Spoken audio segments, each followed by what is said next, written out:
د قرآن عظیم الشان د سورة رحمان یو مختصر آیات کریمه د هغې مې درله ډېره مبارکه وظیفه راوړې. داسې مبارکه وظیفه مبارک عمل مې درله راوړی دی چې ته دا وظیفه وکړې، الله تعالی به ستا د زندګۍ تمام ضرورت پوره کړي. د سورة رحمان یو مختصر آیات دی چې اکابرین مفسرین حضرات فرمایي چې الله تعالی په سورة رحمان کې دغه آیات کریمه فبأي آلاء ربکما تکذبان 31 مرتبه د دې آیات دوهرای کړي دي، بار بار د آیات دوهراو شوی دی.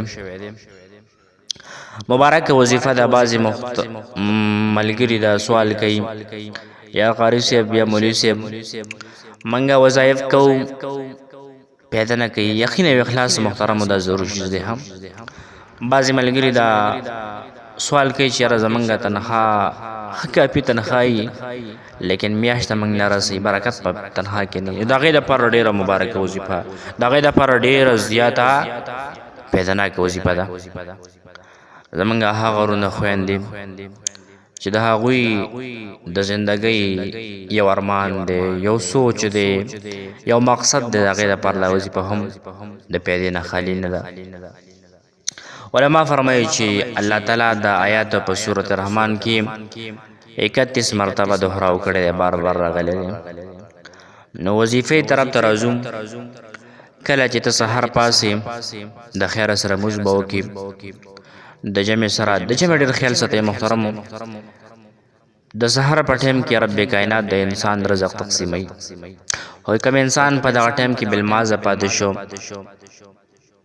مونځ ترې قضا شو، نو بس دا ناکام او نامراده دی. نو علما فرمایي چې کله د مونځ وکړو د جمع سره بیا به دا وظیفه شروع کړي. فبأي آلاء ربکما تکذبان دا به 21 مرتبه ووي،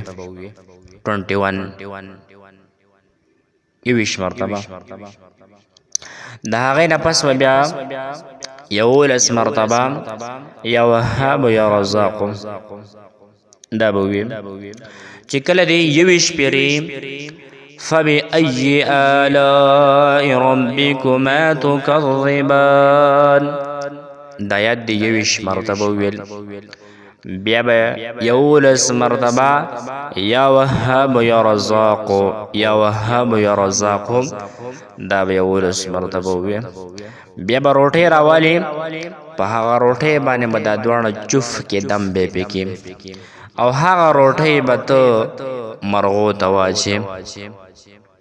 علما فرمایي 2 ورځې دا عمل وکړه، که ستا مال کې برکت نشته برکت به پکې راشي.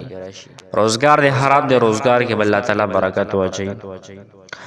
نور څومره ضروریات او مقاصد ستا دي الله تعالی به پوره کړي. نو الله م خوشحاله او آباد ساته، الله مو د زندګۍ تمام ضروریات پوره کړه، الله م د غمونو آفتونو مصیبتونو نه سره زمونږ وساته، الله م سره زمونږ تمام د ژوند خوشحالي نصیب کا.